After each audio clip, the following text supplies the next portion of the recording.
राम राम, नमस्ते आप सभी को। अब हम चैप्टर करेंगे इंडिविजुअल डिफरेंसेस के बारे में करेंगे। ठीक है, इंडिविजुअल डिफरेंसेस होता क्या कि आपने देखो हम सब अलग अलग हैं। ठीक है, जितने भी यहाँ पे लोग हैं सब धरती पे सब अलग अलग हैं बिल्कुल। ठीक है, कोई बायोलॉजिकल बेस पे अलग है, मेंटल बेस पे, इमोशनली, सोशली, कल्चरली हम सब डिफरेंट हैं। डिफरेंट कल्चर से, डिफरेंट सोसाइटी से बिलोंग करते हैं। ठीक है, रंग रूप बुद्धि आकार सबके तौर पर हम ये इंडिविजुअल एक अलग अलग हैं। ठीक है, इंडिविजुअल डिफरेंसेस इन्हीं को बोलते हैं।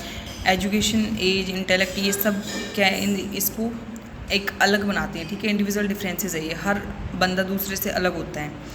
इंडिविजुअल को शिक्षा एज और आईक्यू के अनुसार देनी चाहिए, इंटरेस्ट और एप्टीट्यूड के अनुसार देनी चाहिए। ठीक है,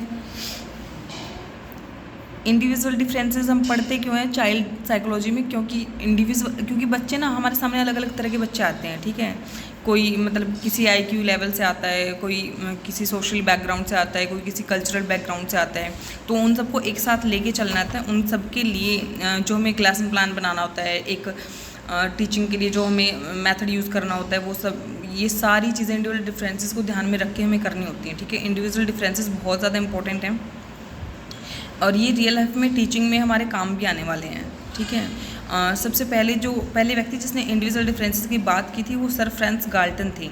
ठीक है, गाल्टन ने बात की थी इसके बारे में 1869 में। ठीक है, हेरिडिटरी जीनस, वंशानुगत प्रतिभा के बारे में बात की थी इन्होंने। उसमें कहा था इंडिविजुअल डिफरेंसेस के बारे में 1869 में सर फ्रांस गाल्टन ने। यह फादर ऑफ यूजेनिक्स कहा जाता है गाल्टन को, sir France Galton Eugenix, father of Eugenix Galton. ठीक है, टाइप ऑफ इंडिविजुअल डिफरेंसेस ये अलग अलग, ये सबको पता है। इनहेरिटेड होते हैं, एक्वायर्ड होते हैं। इनहेरिटेड में कौन से होंगे? फिजिकल डिफरेंसेस, जैसे माँ बाप पे शक्ल जाना। ठीक है, ये फिजिकल डिफरेंसेस हैं, हाइट, वेट, ये सब। इंटेलिजेंस और मेंटल डिफरेंस होते हैं, बुद्धि के स्तर अलग अलग होते हैं, जैसे गिफ्टेड, एवरेज, स्लो लर्नर, है ना। टेम्परामेंटल डिफरेंसेस होते हैं कि किस मिजाज का इंसान है, थोड़ा गुस्सेल है या पोलाइट इंसान है, किस तरह की। ये सारी चीज़ें ना हमारी हेरिडिटी से अफेक्ट होती हैं।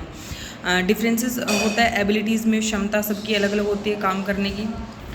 सेक्स के आधार पे होता है, जैसे 22 क्रोमोसोम्स पेयर होते हैं और 23rd chromosome pair cold sex chromosome, जो कि लिंग निर्धारण करता है कि मेल है या फीमेल है। ठीक है, ऐसा माना जाता है जैसे कि मेल जो वो मैकेनिकल में बेटर करते हैं, फीमेल्स जो वो लैंग्वेज और मेमोरी बेटर होती है इनकी फीमेल्स की। पर्सनालिटी पे के तौर पे भी अलग अलग होते हैं सब। कोई इंट्रोवर्ट होता है, कोई एक्सट्रोवर्ट होता है। ठीक है, इंडिविजुअल डिफरेंसेस के बारे में बात कर रहे हैं। एक्सट्रोवर्ट्स तो ज़्यादा बोलते हैं, जैसे मैं एक्सट्रोवर्ट हूँ। ठीक है, इंट्रोवर्ट वो होते हैं जो बिल्कुल ही नहीं बोलते, इंट्रोवर्ट टाइप के इंसान। मैच्योरिटी के आधार पे अलग अलग होते हैं, कोई जल्दी मैच्योर होता है, कोई इतना जल्दी मैच्योर नहीं होता है, जैसे बचकानी से हरकतें करता रहता है बड़ा होने के बावजूद भी। फिर एप्टीट्यूड होता है कि सब में स्किल ना अलग अलग होती हैं सीखने की, किसी में कोई स्किल में बहुत ज़्यादा अच्छा होता है। फिर एक्वायर्ड ट्रेड्स की बात करते हैं, ये सारे इनहेरिटेड थे जो हमें अपने पेरेंट्स से मिलते हैं। उसके बाद एक्वायर्ड की बात करेंगे। एक्वायर्ड ट्रेड्स में आता है social differences, cultural background, achievements कि हम क्या अचीव करते हैं लाइफ में, emotional, learning styles, language, attitude, ये सब हमारे एक्वायर्ड ट्रेड्स में आते हैं। सोशल डिफरेंसेस होते हैं, सामाजिक अंतर होते हैं सब सोशल बैकग्राउंड से, कोई इकोनॉमिक वीकर सेक्शन से है, इकोनॉमी के इसके भी बहुत अफेक्ट पड़ता है इंडिविजुअल के डिफरेंसेस पे। अचीवमेंट लेवल की क्या अचीव करते हैं, किस लेवल पे है इंसान, क्या क्या अचीव कर सकता है, उसका मेंटल लेवल, उसका जो भी है। ये कल्चरल बैकग्राउंड भी अफेक्ट करता है, इमोशनल एस्पेक्ट्स भी अफेक्ट करते हैं। लर्निंग स्टाइल्स जो होते हैं, विजुअल एक्टिविटी या फिर ऑडिटरी, किस तरह का लर्निंग स्टाइल हम यूज़ कर रहे हैं, वो भी अफेक्ट करता है। और लैंग्वेज अफेक्ट करती है, एटीट्यूड, आइडियाज़ और बिलीफ्स भी अफेक्ट करते हैं। अब कुछ फैक्टर्स है जो अफेक्ट करते हैं इंडिविजुअल डिफरेंसेस को, जैसे heredity, caste, race, nation, environment, intelligence, education, sex differences, physical differences, age, economic condition, personality differences. ठीक है, उसके बाद कि एजुकेशन में इम्प्लीकेशन क्या करते हैं, टीचर्स के लिए क्यों इंपॉर्टेंट है इंडिविजुअल डिफरेंसेस।